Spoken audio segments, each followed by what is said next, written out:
Basta vittime sulla strada. Hanno fermato la Pontebana a Bisnadello per far riflettere chi era alla guida almeno per un minuto sulla sicurezza stradale.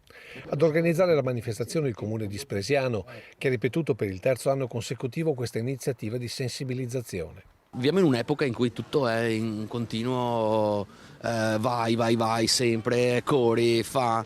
L'idea di potersi fermare e dire ma perché mi fermo e pensare soprattutto a chi magari per recuperare qualche secondo ci ha lasciato la vita, credo che sia un messaggio forte. Iniziativa comunale per un impegno sulla prevenzione stradale che vede la provincia di Treviso da decenni in prima linea. La strada non nasce pericolosa, lo diventa quando non si rispettano le regole e quindi fare momenti di incontro, di formazione sicuramente porta dei risultati. Tra i presenti anche Andrea Dan, che da 23 anni ha perso in un incidente la figlia Manuela e che da quel giorno si batte per prevenire i morti sulle strade.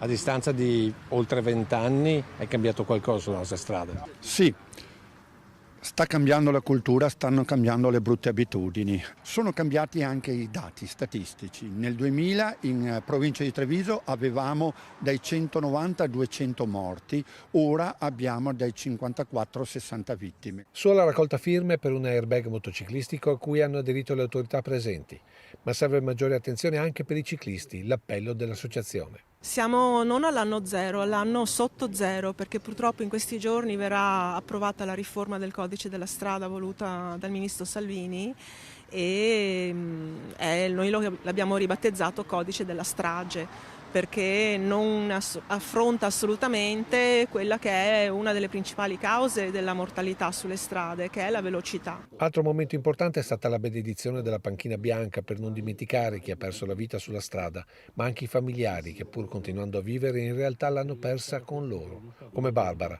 mamma di Jessica e zia di Sara, le due ragazze morte sulla A28 nell'incidente con un SUV nel gennaio di 2 anni fa. Sempre tanto dolore, perché è un dolore che non passa mai questo. È sempre un rivivere ogni volta quella maledetta sera, sempre.